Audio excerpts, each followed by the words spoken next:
চিরনিদ্রায় আপসীন নেত্রী দীর্ঘ লড়াই শেষে বিদায় নিলেন বেগম জিয়া। বাংলাদেশের জাতীয় রাজনীতির এক বিশাল মহীরুহের পতন ঘটল।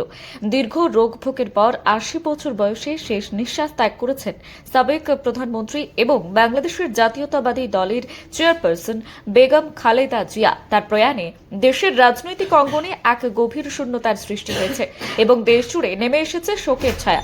দীর্ঘদিন ধরে Begum Zia liver cirrhosis, arthritis, diabetes এবং কিডনির জটিলতা সহ বার্ধক্যজনিত নানা সমস্যায় ভুগছিলেন।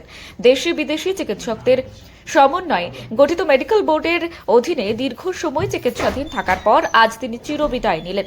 হাসপাতালের করিডোর থেকে শুরু করে রাজপথের মোড়, সবখানেই আজ তার সমর্থকদের কান্নার রোল।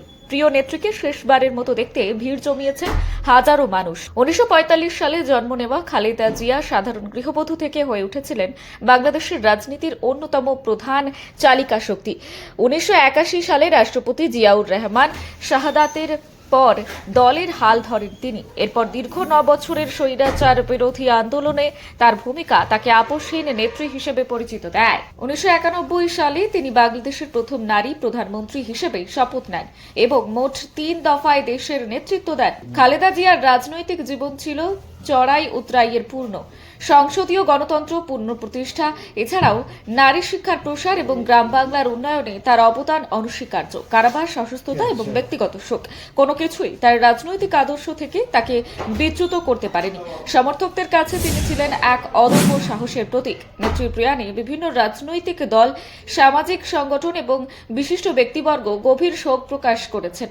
শোক বার্তায় নেতৃবৃন্দ তার দীর্ঘ রাজনৈতিক ত্যাগের কথা স্মরণ করেন। পারিবারিক সূত্র অনুযায়ী রাষ্ট্রীয় এবং দলীয় প্রক্রিয়া শেষে তাকে যথাযোগ্য মর্যাদায় সমাহিত করা হবে। দেশের রাজনীতির ইতিহাসে এক যুগের অবসান ঘটল। বেগম খালেদা জিয়া হয়তো সশরীরে নেই, কিন্তু তার আদর্শ এবং রাজনৈতিক দর্শন তার অনুসারীদের মাঝে বেঁচে থাকবে চিরকাল। সংবাদ এই পর্যন্ত। ফিরছি অন্যান্য আপডেট নিয়ে। দেখতে চোখ রাখুন নিউজ 365 এর পর্দায়।